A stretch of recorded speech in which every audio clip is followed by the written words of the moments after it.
আমার ওয়াইফ এটাও বলছে আমি নাকি তার ভাই লাগে। এর চেয়ে কষ্টদায়ক এই দুনিয়াতে কিছু নাই ভাই। আপনার বউ আপনার ভাই বানায় দিল? হ্যাঁ।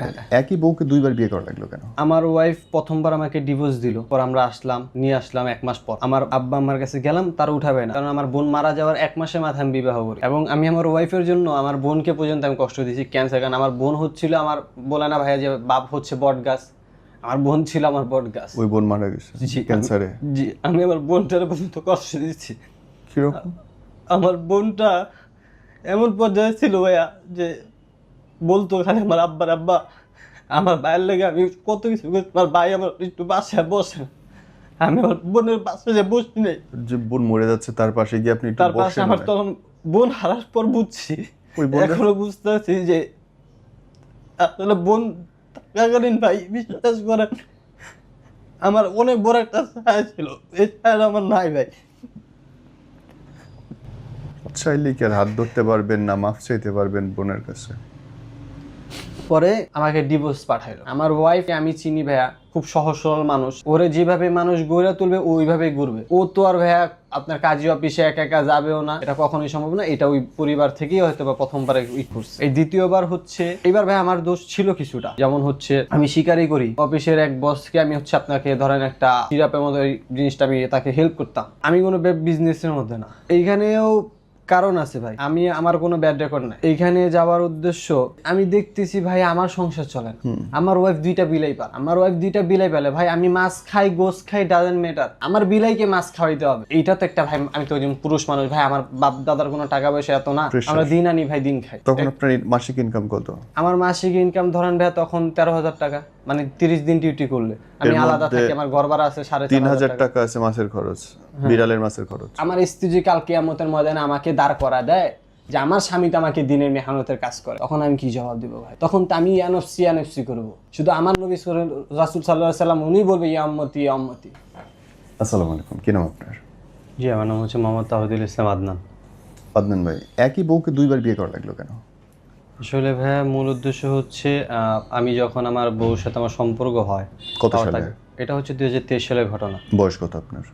আমার বয়স হচ্ছে এখন তখন? 22 শেষ, তখন হচ্ছে আমার বয়স 20 রানিং ছিল। পড়েন কোথায় আপনি? জি, আমি পড়াশোনা এখন করি না, আমি স্ট্রিট ফার্স্ট করি। তখন? জি, তখন হচ্ছে আমি ফিরোজা বাসা আইডিয়াল কলেজে পড়াশোনা করি। ফিরোজা বাসা, ওকে। আর উনি কোথায় পড়তেন? আমার ওয়াইফ?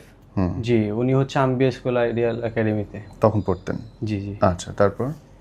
এরপর হচ্ছে তাকে আমি প্রথম আমার এলাকায় দেখি, প্রথম দিনই দেখি এবং প্রথম দিন দেখাতে ভালো লাগে কাজ করে। এরপর হচ্ছে আমি আমার এলাকার এক বড় ভাইকে নিয়ে যাই, নিয়ে গিয়ে হচ্ছে ওর আম্মাকে ডিরেক্ট বিয়ের প্রস্তাব দেই। তো এক পর্যায়ে উনি আমাকে বললো যে ওনার হাজবেন্ডের সাথে আর কি আমার শ্বশুরের সাথে কথা বলবে। তো আমার শ্বশুর তখন রাজি ছিল না। পরে ওনার সাথে আমার সাথে প্রায় 3-4 মাস ধরে উনি আমাকে সন্তান হিসেবেই স্নেহ করতো, এভাবে একটা সম্পর্ক হয়ে যায়, ভালো একটা সম্পর্ক। তো এরপর হঠাৎ আমার স্ত্রী আর কি আমার ওয়াইফ, তো ও আমাকে নক দিল। তো পরে আস্তে আস্তে কথা বাড়তে আমাদের হচ্ছে 1 বছরের রিলেশন। তো একটা পর্যায়ে ওর আম্মার সাথে আমার সাথে মুখ কালাকালি হয় যে কোনো একটা ইস্যু নিয়ে। কি শুনিয়ে? আমি হচ্ছে খারাপ এরকম একটা মন্তব্য করে। কি নিয়ে খারাপ? কেন খারাপ বলে ওর মা? তো মানে আমার হচ্ছে আড্ডা বাড্ডা খারাপ এরকম বুঝেইছি আর কি, মানে বাজে ছেলেদের সাথে মিশতেন আপনি? এরকম বুঝেছে। পরে আমি ওনার সাথে একটু রাব্বে বসেছি যে আপনি যদি না দেখাইতে পারেন, হ্যাঁ, তাহলে আপনারও খবর আছে, এরকম টাইপের আমি বিয়াদবি করছি। তো এরপর আমার সাথে আমার ওয়াইফের প্রায় 2 মাস কোনো কন্ট্যাক্ট নেই, ফেসবুক নাম্বার টোটালি দেখা সাক্ষাৎও নাই। আমি এবার হচ্ছে তখন জব করি, জি, শেষ পর্যায়ে জি, আপনার হচ্ছে মাল্টিপ্ল্যানে জব করি। তো আমার হচ্ছে শুক্রবার বন্ধ, আমি শুয়ে আছি, হঠাৎ দেখি টিকটকে ভাই মেসেজ আসছে। তা আমার মূলত হচ্ছে কেউ ফেসবুকে মেসেজ দেয় না, টিকটকে দেখি কি, পরে বলতেছে আপনি কোথায় আছেন, আমাকে নিয়ে যান। হঠাৎ করে 2 মাস পরে? হ্যাঁ, আকাশের তে পড়ছে? জি জি। পরে আমি ভাবলাম, আমি বললাম যে তোমাকে আমি 1 বছর ধরে বুঝাইলাম, তুমি আসলা না, এখন তুমি বলতেছো তুমি শয়তানি করতেছো নাকি? তখন আমার পকেটে 2500 টাকা ছিল ভাইয়া। হ্যাঁ, তো আমি আমার দুলাভাই আমার ফ্যামিলি সবাই জানে, এটা আমি পারিবারিকভাবে ট্রাই করছি। তো আমার দুলাভাইকে বলছি ভাই আমি যে কোনো মুহূর্তে ওরা নিয়ে চলে যেতে পারি, হ্যাঁ, জানায় রাখছি। তো গেছি ভাই, 1 কাপড়ে চলে আসছে। আচ্ছা। তো যাওয়ার পর আমি আমার এক ফ্রেন্ডকে ফোন দিলাম, যেহেতু 1 কাপড়ে চলে আসছে। তো ফ্রেন্ডকে ফোন দিলাম, ওর সাথে আমি ছোটো থেকে বড় হয়েছি। ও বোরকা টোরকা নিয়ে গেল। পরে ওইখান থেকে আমি হচ্ছে রওনা দিব হচ্ছে চাঁদপুরের উদ্দেশ্যে। আমার নানুর বাড়ি এলাকায় চলে যাবো, আমি এখান থেকে সরে যাবো। আমার দুলাভাই ফোন দিল, সবাই জানাজানি হয়ে গেছে, আমার শ্বশুর আমার শ্বশুর হয়ে গেল, শাশুড়ি গেছে সম্ভবত, যায় আমার আব্বা আমার জিজ্ঞাসা করছে। তো পরে 11টার দিকে আমি হচ্ছে আপনার আমাদের কেরানীগঞ্জ, ওইখানে আমরা হচ্ছে আপনার কাজী অফিসে গিয়ে বিবাহ করি। তো ওই দিনকেও আমার স্ত্রী আমার সাথে ছিল না, হ্যাঁ, যেহেতু ইসলামিকভাবে আমরা এখনও কিছু না, শুধু কাজই দিয়ে। তারপরের দিন আমরা হচ্ছে একটা মাদ্রাসায় গিয়ে ইমামের দ্বারা হচ্ছে আমরা আবার বিবাহবদ্ধ করি। এরপর ওইখানে আপনার জবটা করতেছিলাম, খুব ভালোভাবে যেতেছিল, আমার শ্বশুর শাশুড়ি আসতেছিল, মানে একটা ভালো একটা সম্পর্ক ছিল। তো আমার শাশুড়ি একটা সময় দেখা গেছে যে দাওয়াত দিতে আসছে, হ্যাঁ। তো দাওয়াত দিতে এসে আর কি আমার আম্মাকে এমনভাবে বুঝিয়েছে যে ওনার বোন আর কি, আমার খালা শাশুড়ি নাকি বলছে যে মেয়ে কি 10 জন এসে নিয়ে গেছে, যে 10 জনকে দাওয়াত দিব। এই কথাটা যে আমার আম্মা একটু খারাপ লাগছে, যে আমি তো আর আপনাকে বলি নাই যে আপনি আমাকে দাওয়াত দেন, হ্যাঁ, তো আপনি আমাকে এই কথাটা বলবেন, তাহলে সেখানে তো সে একটা, তারও তো একটা প্র্যাকটিস আছে, মানুষ মানুষ কাজ করছে। তো ওই রেশারেশিতে দেখা গেছে দুইটা পরিবার একটু দূরত্ব হয়ে গেছে ভাইয়া। আচ্ছা। তো আমার ওয়াইফ প্রথমবার আমাকে ডিভোর্স দিল, এরপর আমরা নিয়ে আসলাম 1 মাস পর। তো আমার আব্বা আমার কাছে গেলাম, তার উঠাবে না, কারণ আমার বোন মারা যাওয়ার 1 মাসের মাথায় আমি বিবাহ করি।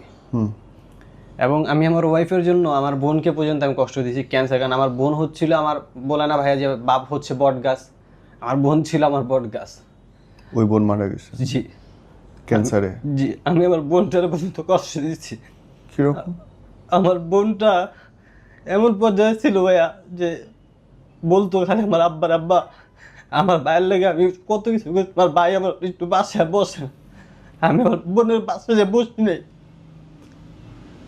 শুধু মানে তার উপরে কোনো অভিমান না, পরিবারের উপরে অভিমান ছিল যে আমি বিয়ে করতে চাই, তার আমার দিতেছে না। যে বোন মরে যাচ্ছে তার পাশে গিয়ে আপনি একটু তার পাশে বসেন আমার না? তখন মানে ওরকমই করতো না, ওই যে পরিবারের উপরে খুব ছিল। ইস। তো বোন হারার পর বুঝছি, ওই বোন এখনো বুঝতে পারছি যে আসলে বোন থাকাকালীন ভাই বিশ্বাস করেন আমার অনেক বড় একটা ছায়া ছিল, এই ছায়া আমার নাই ভাই। চাইলে কি আর হাত ধরতে পারবেন না, মাফ চাইতে পারবেন বোনের কাছে? তো বোন যাওয়ার পর ভাই বিবাহ করলাম, তো আমার ডিভোর্স দিয়ে দিল 9 মাসের মাথায়। আবার আসলাম, ডিভোর্স না দিল? ডিভোর্স দিয়েছে হচ্ছে ভাইয়া আমার ওয়াইফকে, আমার ওয়াইফ সচরাচর কখনো একা কোথাও যায় না। তো ওরা আমি কুরিয়ার সার্ভিসে কাজ করি ভাইয়া, তখন আমি নতুন ঢুকছি, কারণ একদিন মিস দিলে ভাই দেখা গেছে চাকরিটা চলে যেতে পারে। তো এরপর হইতেছে আমি ওকে মোহাম্মদপুর পর্যন্ত রিক্সা উঠাই দিলাম, যে শুধু সব কিছু ওকে করা আছে, লোক টোক টাকা পয়সা দেওয়া আছে, শুধু কাগজটা নিয়ে আসবে। আমার আম্মা অসুস্থ, আব্বা হার্ট অ্যাটাক করছে। তো ও আমাকে 12টা বাজে ফোন দিল যে আপনি কোথায়। আমি বললাম আমি তো কাজে, কি হয়েছে? আইসা দেখি কি আম্মু কান্নাকাটি করতেছে। আমাকে এত বড় হাসপাতাল, মানুষ ফোনে পায় না, তুমি যাই দেখতেছো কান্নাকাটি করতেছে, কি হয়েছে? বলে যে সমস্যা, ওর বোনের একটু সমস্যা ছিল আগে থেকে, এটা জানি। তো আমি বললাম কি করা লাগবে? ডাক্তার দেখা লাগবে। আমাকে দেখাও। কতক্ষণ লাগবো? বলো সন্ধ্যা পর্যন্ত লাগতে পারে। বললাম যে সর্দি তো এরকম সন্ধ্যা পর্যন্ত ডাক্তার দেখাবে, এটা আবার কি ডাক্তার? আচ্ছা ঠিক আছে, যাই করো, বাসায় তো আম্মু অসুস্থ, আব্বু অসুস্থ, রান্নাবাড়ি কিন্তু নাই, তুমি তাড়াতাড়ি চলে আইসো। আচ্ছা ঠিক আছে, আমি ফোন দিম না আপনারে, বইলা কাইটা দিস। বাসায় গেলাম 2টা বাজে, যাই শুনি আম্মু ফোন দিছে, এর মধ্যে ওরে বলে আম্মু বলছে কিছু খায় নে, ও কিন্তু খাওয়ার টাকা দিয়ে দিছে ভাইয়া। পরে বলে যে বৃষ্টি হইতেছে, বাসায় যা জামা কাপড় চেঞ্জ করে নে, এরকম 2-3 বার বলছে। পরে আমি 2টা বাজে যে ফোন দিলাম, কত কি তুমি দিয়ে আসতেছো না, আম্মু অসুস্থ, রান্না বাড়ি নেই, না খাওয়া, তাই তুমি কেমনে গেলে, তোমার আমি না করলাম। পরে হঠাৎ করে ভাইয়া ফোন কাইটা দিল। পরে আমি আবার 4টা বাজে ফোন দিলাম যে কি হলো, তুমি এখন আসতেছো না কেন? কয় আপনার আম্মা অসুস্থ হলো, আপনার আম্মার অসুস্থ হলো, অসুস্থ, আমার কি অসুস্থ হলো? অসুস্থ না। তাস করে এরকম একটা কথা বলে ফেললো। পরে আমার কথা হচ্ছে ভাই তুমি আমার পরিবারে থাকা, তুমি আমার পরিবারে দেখা তুমি দেখতেছো, তোমার বোনের তো একজন সেবা করার লোক আছে, আমার মার সেবা করার কি আছে?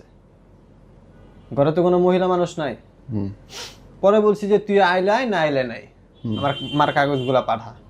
এই পরিপ্রেক্ষিতে সে আর আসলো না, সে তার ফ্রেন্ডকে দিয়ে আমার বাসায় কাগজ পাঠাইলো। তো এরপর হইতেছে ভাইয়া আমি তারপরের দিন আবার যাই, গিয়ে অনেক রিকোয়েস্ট করি, অনেক কথাই হয় ওইখানে, তার আম্মারাও বলে। তো এই দুই এক কথার কারণে তার সাভার পাঠা দিয়ে আমি সাভারও প্রায় অনেক দিন গেছি, দিনের পর দিন ভাইয়া তার মার পা ধরেছিলাম প্রথমবার। হ্যাঁ, আমার পা পর্যন্ত সরাও দিছে, এরকম ঘটনা হয়েছে। তো উনি মা সমতুল্য, যেহেতু শাশুড়ি মা মাই, তো আমি এগুলো মনে নিই। পরে আমাকে ডিভোর্স পাঠাইলো। আমার ওয়াইফকে আমি চিনি ভাইয়া, খুব সহজ সরল মানুষ, আর ওরে যেভাবে মানুষ গড়ে তুলবে ওইভাবেই ঘুরবে। তো ও তো আর ভাইয়া আপনার কাজী অফিসে একা একা যাবেও না, এটা কখনোই সম্ভব না। এটা ওই পরিবার থেকেই হয়তো বা প্রথমবার করছে। এই দ্বিতীয়বার হচ্ছে আমি এইবার ভাই আমার দোষ ছিল কিছুটা, যেমন হচ্ছে আমি স্বীকারই করি আমার অফিসের এক বসকে আমি হচ্ছে আপনাকে ধরেন একটা সিরাপের মতো এই জিনিসটা আমি তাকে হেল্প করতাম। জি, তো আমি কোনো বিজনেসের মধ্যে না।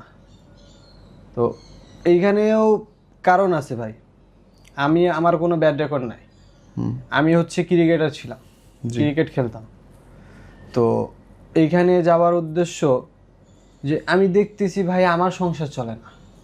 আমার ওয়াইফ দুইটা বিলাই পালে ভাই, আমি মাছ খাই গোস খাই ডাজেন্ট ম্যাটার, আমার বিলাইকে মাছ খাওয়াইতে হবে। এইটা তো একটা ভাই, আমি তো একজন পুরুষ মানুষ ভাই, আমার বাপ দাদার কোনো টাকা পয়সা এত না, আমরা দিন আনি ভাই দিন খাই। তখন আপনার মাসিক ইনকাম কত? আমার মাসিক ইনকাম ধরেন ভাই তখন 13,000 টাকা, মানে 30 দিন ডিউটি করলে। আমি আলাদা থাকি, আমার ঘর ভাড়া আছে 3,500 টাকা আছে, মাসের খরচ, বিড়ালের মাসের খরচ। তো এইগুলা না দিলে ভাই দেখে গেছে খারাপ।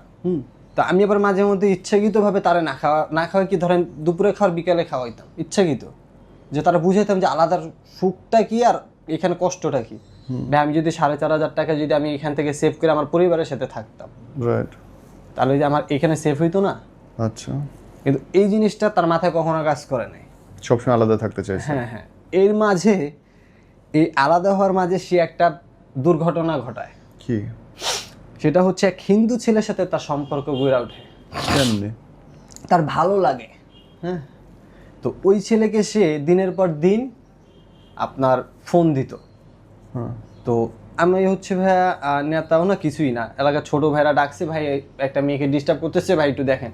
পরে আমি আর আমার ফ্রেন্ড গেলাম, গিয়েও কথা বলতেছি, হঠাৎ এক ছোট ভাইটা বলে, ভাই আপনার বউ তো ওই ছেলের সাথে কথা বলে। আরে ভাই বিচার করতে আসলাম এক জায়গায়, পরে তো আমার মাথা গরম হয়ে গেছে। আরেকজনের বিচার করতে গিয়ে দেখে আমার বউ আর ওই ছেলের সাথে। হ্যাঁ, পরে তো ওই ছোট ভাইকে অনেকক্ষণ মারলাম। আমার ভাই আমার ওয়াইফ, কারণ আমার ওয়াইফ নিয়ে কিছু বলবে এটা আমার আঘাত লাগবে, এটা কেন সহ্য করবো স্বাভাবিক। তো ওরে বললাম তোর এত বড় সাহস, তুই কোথায় সাহস পেলি? কয় ভাই আপনি দাঁড়ান আমি প্রমাণ দিতেছি। আমার মনে তারও ভয় ঢুকে গেল, কোন ইজ্জতে টান দেয়। পরে ওই ছেলেকে ডাক দিয়ে আনলো। পরে ওই ছেলে প্রথম বলে, না ভাই আমি তো চিনি না। পরে ওই ছেলেকে আমার ফ্রেন্ড একটা থাপড় দিল, থাপড়ের সাথে সাথে সব বলে দিতেছে, ভাই আমার থেকে নাম্বার নিয়ে গেছে, আমার থেকে নাম্বার নিয়ে ভাই বিভিন্ন নাম্বার থেকে ফোন দেয়, ডিস্টার্ব করে। আমি তাকে বলছি আপনি ফোন দেন না, এবং আমার ওয়াইফ এটাও বলছে যে আমি নাকি তার ভাই লাগি, হ্যাঁ, আমার খাইতে কষ্ট হয় এই কারণে সে এখানে আমাকে হেল্প করতে আসছে। এর চেয়ে কষ্টদায়ক এই দুনিয়াতে কিছু নাই ভাই। তাও আমি কোনো দিন ভাই আল্লাহর কাছে অভিযোগ করি না। আপনার বউ আপনারে ভাই বানায় দিল? হ্যাঁ, তো সে নিজে আরেকটা ছেলের নম্বর নিয়ে গেছে? জি, সে অস্বীকার করছিল, এবং ভরা মজলিসে আপনি এটা শুনতেছেন? জি। তো এরপর আমি ওইখানে আপনি বাইসা ছিলেন কেমনে? তো ওই যে ভাই আমি তারে ভালোবাসছি, মানে আমি তো তার ভালোবাসা আটকে গেছি ভাই, মায় আটকে গেছি।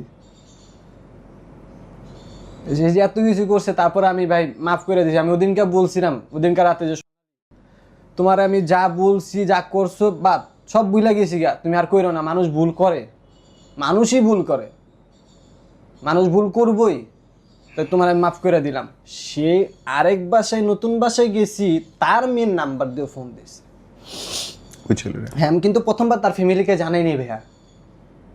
আমি তাকে বললাম না, আমি তাকে মন থেকে মাফ করে দিছি, কিন্তু আমি তো একটা আঘাত পেয়েছি, আঘাতটা আমার এখনো কাঁদায়। অপমান।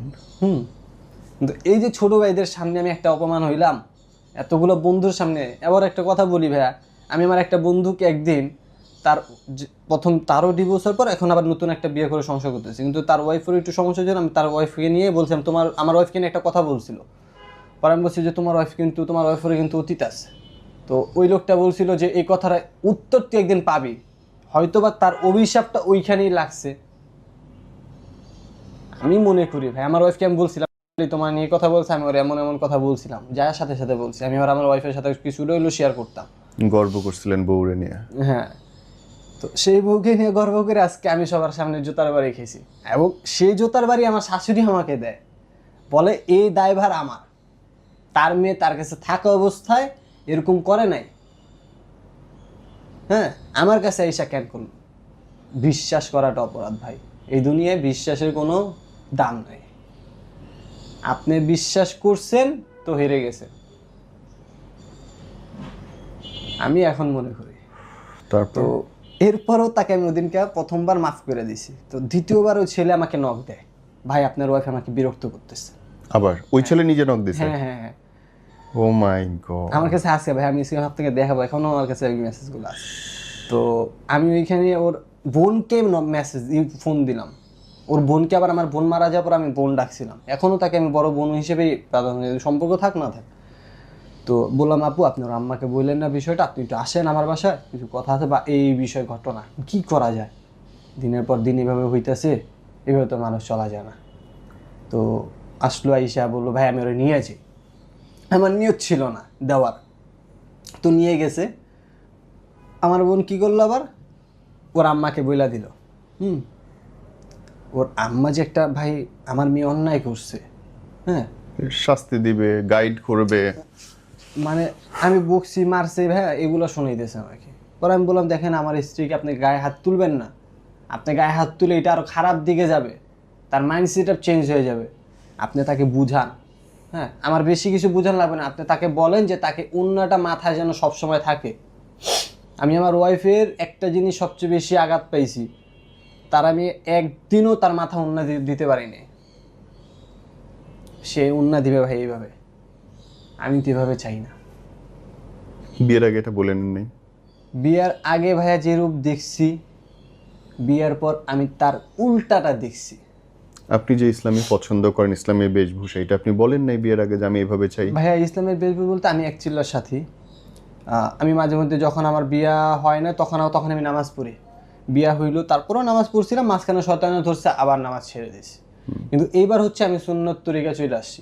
জি। হ্যাঁ, তো আল্লাহ তাআলার পদে থাকলে ভাই, আমি এর আগের বার যখন ডিভোর্স দেয় ভাই, আমি ছবি দেখাবো, আমার চেহারা মহারা পুরো ভেঙে গেছিল।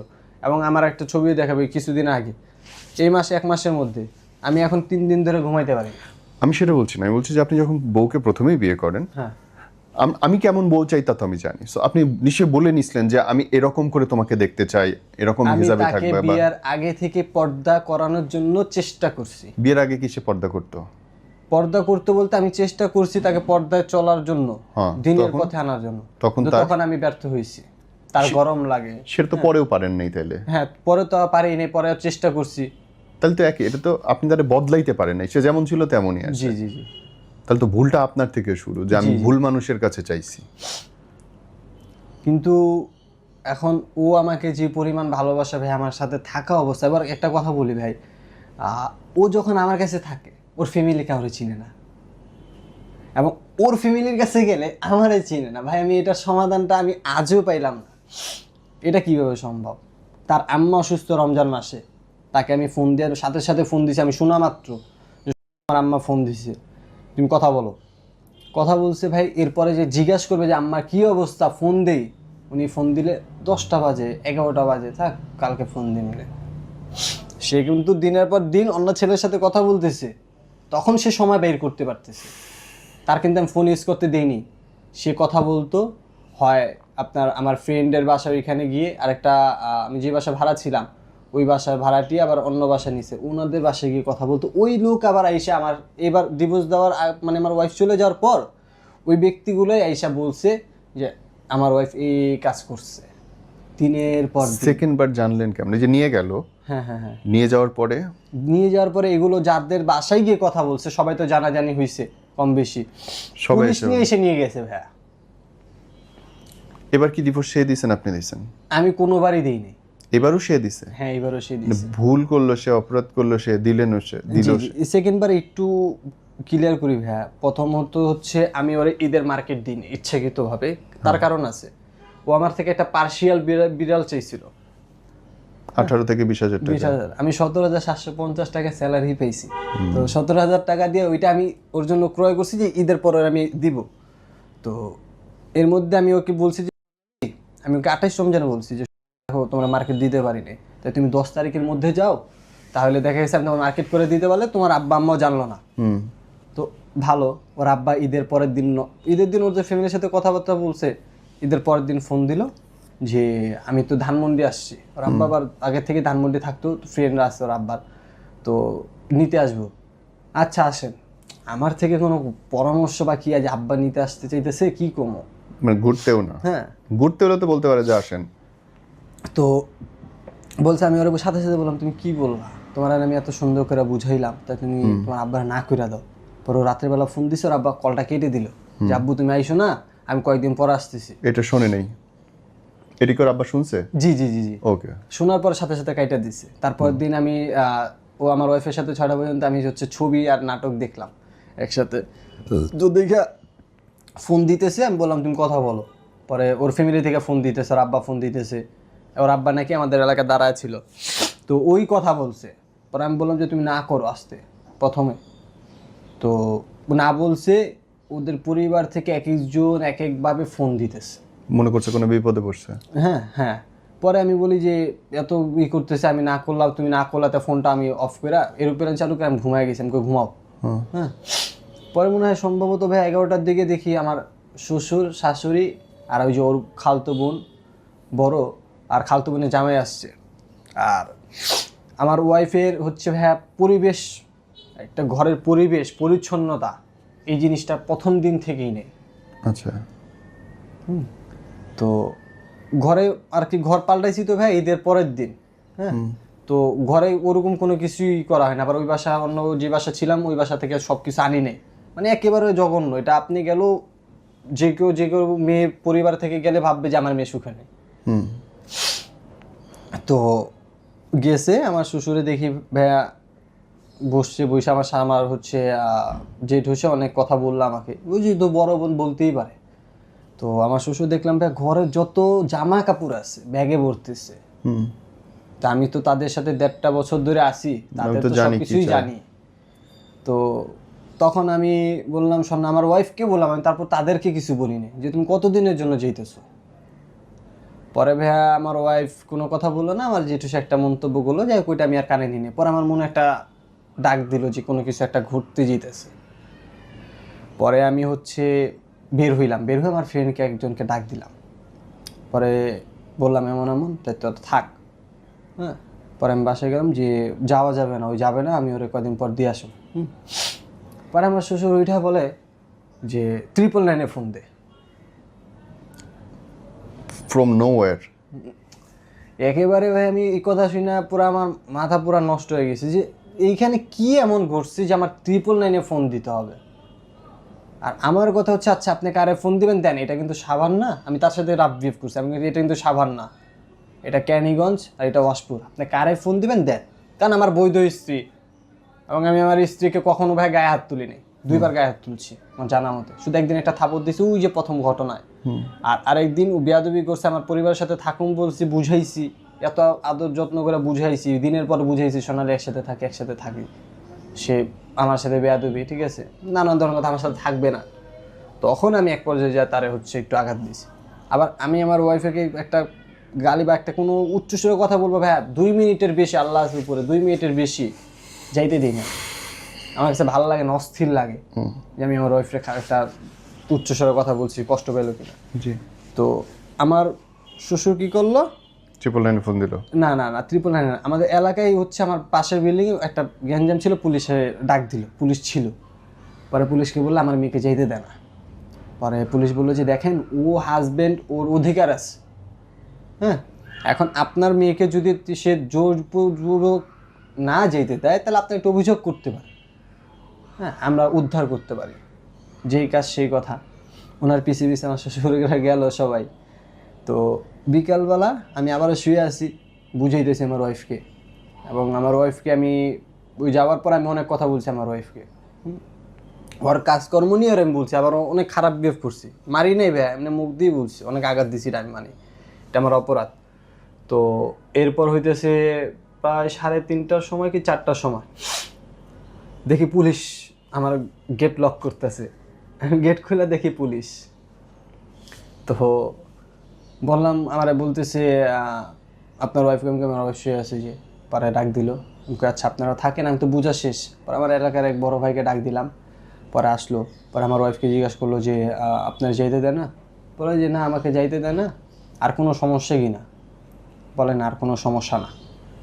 তো পুলিশে বললো যে ঠিক আছে, ওর বাবার বাড়িতে যাচ্ছে, তো কিছুদিনের জন্য যাচ্ছে, আপনারা 10-15 দিন পর যোগাযোগ করেন, আর যদি না আসতে চায় এটা তো আর আমাদের কিছু করার নাই।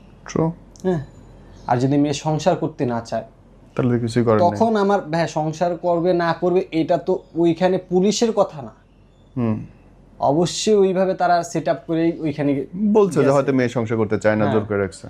তো আমার ওয়াইফকে যে তারা আমার শ্বশুর বাসা থেকে বুঝাবে যে স্বামী এখন নারী চাইলে অনেক পারে অনেক কিছু করতে, আর নারী জিদ করলে ভাই এখন মুখে আসে খারাপ, আপনি বুঝতে পারছেন, আর পুরুষ জিদ করলে হয় বাদশা।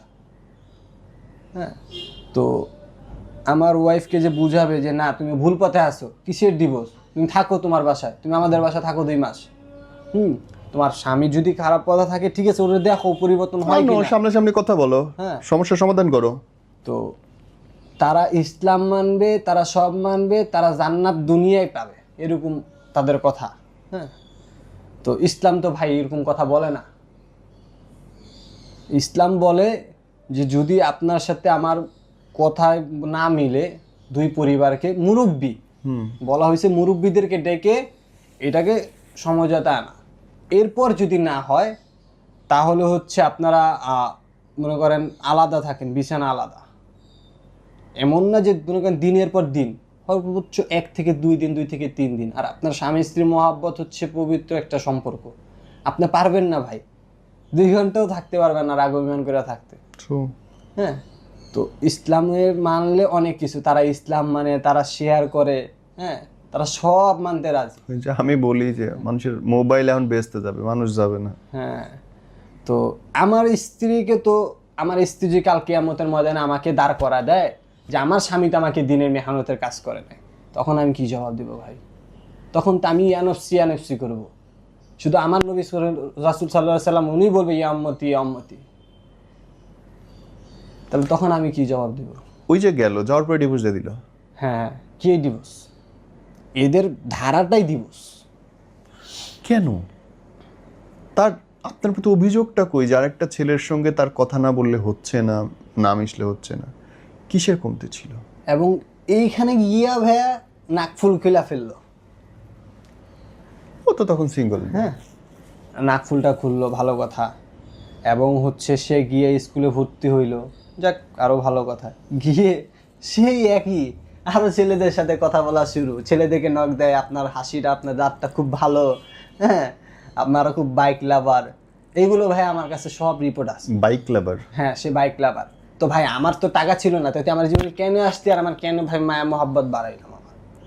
এখন আমি তো ভাই মনে করেন আল্লাহর উপরে ভরসা রাখতেছি, শুধু একটাই ভরসা, হাসবুনাল্লাহু ওয়া নি'মাল ওয়াকিল, আমার আল্লাহই আমার জন্য যথেষ্ট। শুধু এই ভরসাটাই ভাই। আমি এখন আল্লাহর পথে 5 ওয়াক্ত নামাজ পড়ার তৌফিক আল্লাহ তাআলা দিতেছে, পড়তেছি যতদিন হায়াত আছে।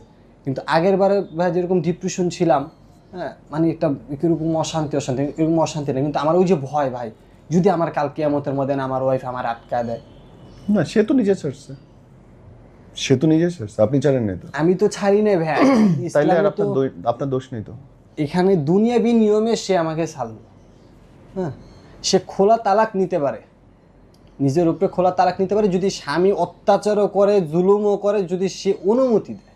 না, হ্যাঁ, যদি সে জুলুমও করে তাহলে থাকতে বলা হয়েছে, যে থাকাটা উত্তম, কিন্তু না থাকতে তাওটা তার ইচ্ছা, খোলা তালাক নিতে পারবে। জোর করার নিয়ম নেই ইসলাম। এনিওয়ে ভাই, শেষে যদি আপনার কিছু বলার থাকে।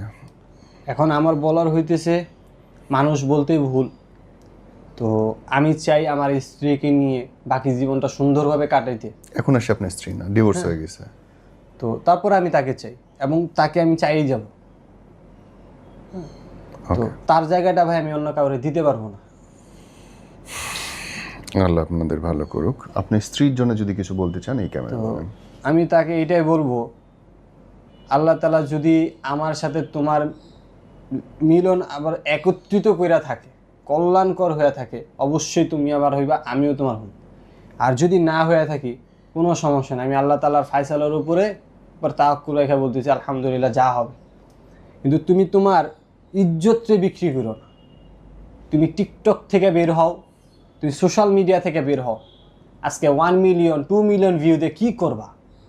তুমি বাইক লাভার দিতেছো, তুমি বলতেছো জান্নাত আল্লাহ তাআলা দুনিয়ায় দিলে তো আর আখিরাতের জন্য ওয়েট করতো না। তুমি সবই মানো, তাহলে আমল করো না কেন? মানো না কেন? তুমি সব মানতে হইব। আল্লাহরে ভয় করো, কারণ উনি তোমার সৃষ্টি করছে। আর তুমি কাউরে কষ্ট দিয়া দুনিয়া থেকে তুমি কাউরে কষ্ট দিছো, ওই পরিমাণ কষ্ট তোমাকে আল্লাহ দিব, এরপর তোমার দুনিয়া থেকে নিবে। আমি মানি, কথাটা মানি আমি। হ্যাঁ, তো কাউকে কষ্ট, তুমি 1 বছর ভালো থাকলা, 1 যুগ ভালো থাকলা, এমন পর্যায়ে যা কষ্ট পাইবা তুমি, তোমার চারপাশে শুধু অন্ধকার। যারা তোমাকে আলোর ছায়া দেখাইতেছে তারা কিন্তু আলোর ছায়া না।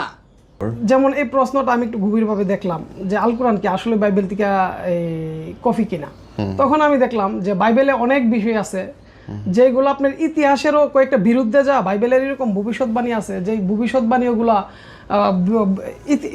বাস্তবিক অর্থে বিরুদ্ধে যা। কিন্তু আল কোরআনের কিছু বিষয় যেমন আপনার ঐতিহাসিক দিক দিয়ে সঠিক, তেমন আপনার বৈজ্ঞানিক দিক দিয়ে আল কোরআনের অনেক বিষয়গুলা সঠিক। যেমন আপনার বাইবেল বলতেছে যে চাঁদের নিজস্ব আলো, সূর্য যেটা শাসন করবে দিনকে এবং চাঁদ যেটা শাসন করবে রাতকে। তার মানে বাইবেল বলতেছে বুক অফ জেনেসিসে যে বা এই চাঁদের নিজস্ব আলো। কিন্তু আল কোরআন কইতেছে না, চাঁদের নিজস্ব আলো না, চাঁদ প্রতিপালিত আলো, দাঁড় করা আলো। যেমন আল কোরআন কইতেছে ঐতিহাসিক দৃষ্টিকোণ থেকে। এটা তো একটা প্রশ্ন, আর প্রশ্নগুলো কি কি প্রশ্নগুলো শুনে।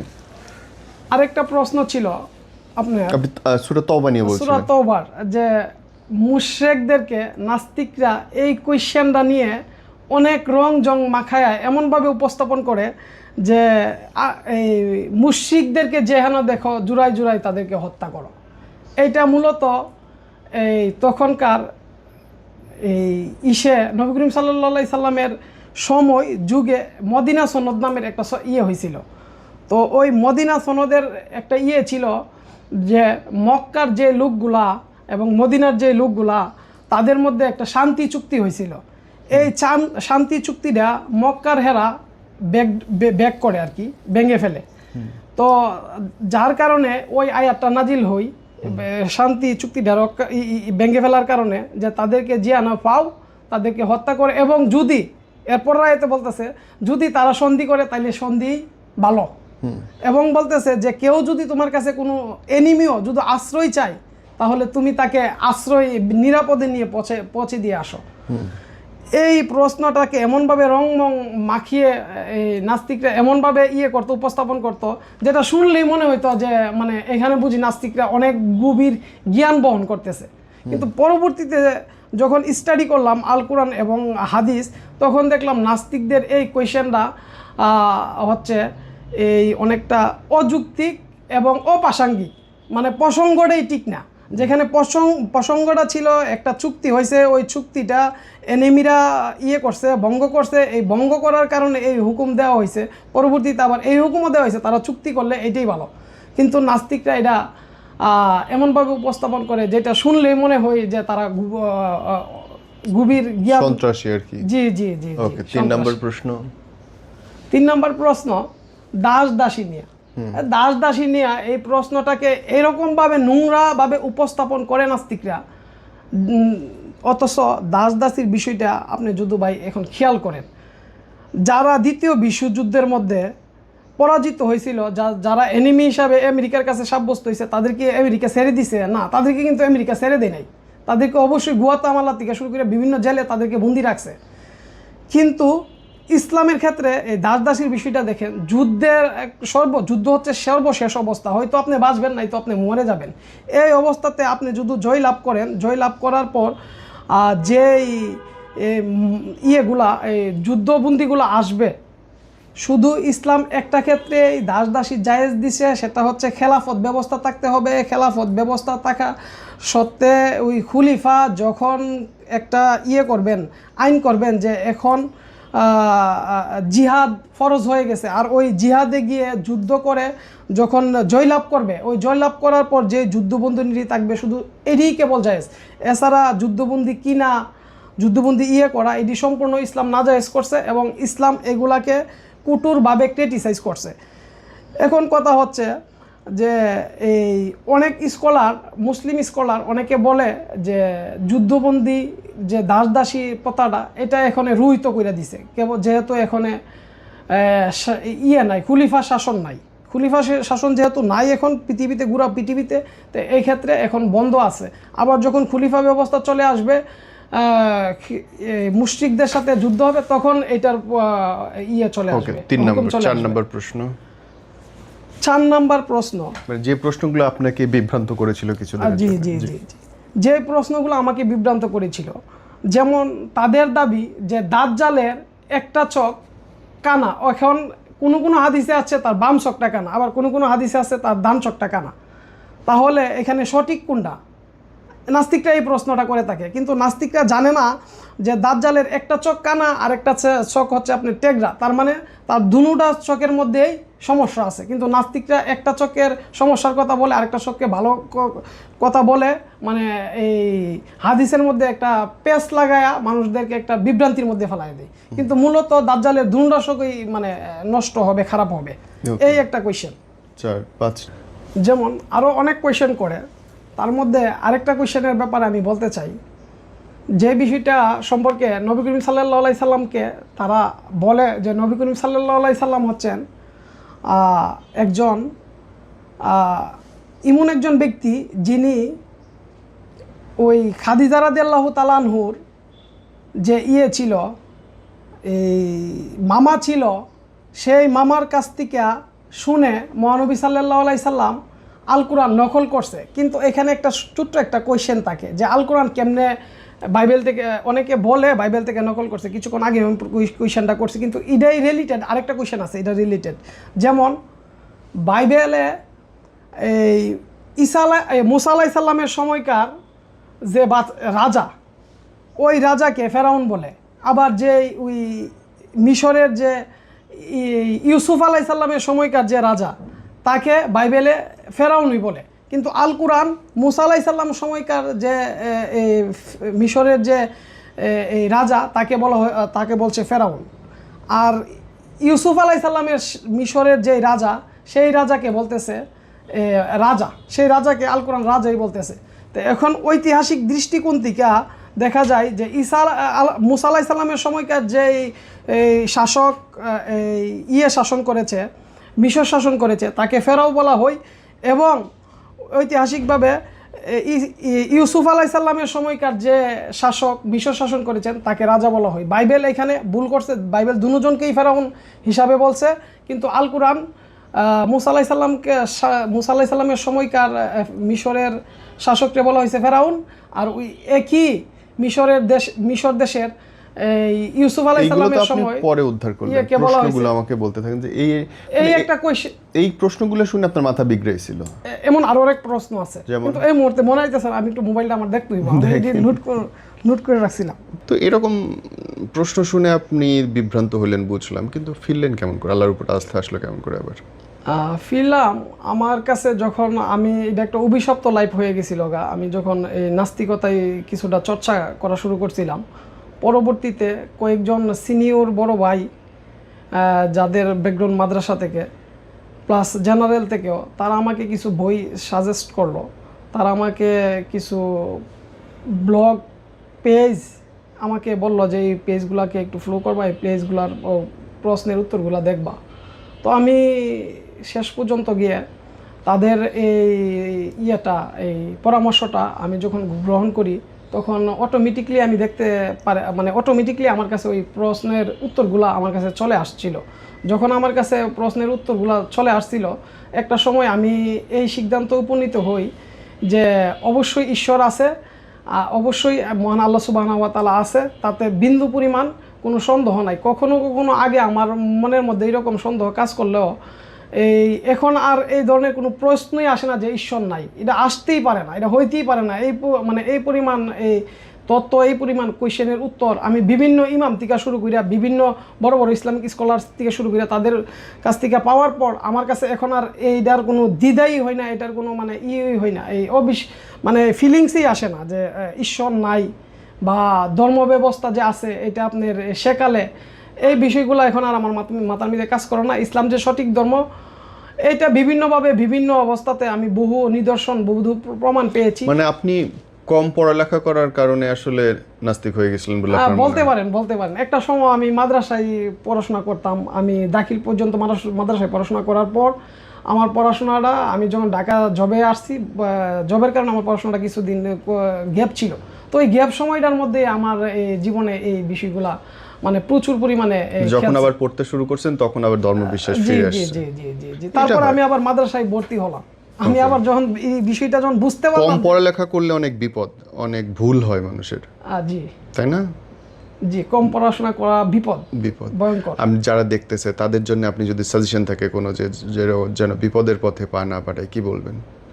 যারা দেখতেছেন তাদের প্রতি আমার উদাত্ত আহ্বান থাকবে যে আপনারা অবশ্যই কোনো একটা প্রশ্ন দেখলেই মাথা মানে গরম করে ফেলবেন না, আর কোনো সিদ্ধান্ততে চলে যাবেন না।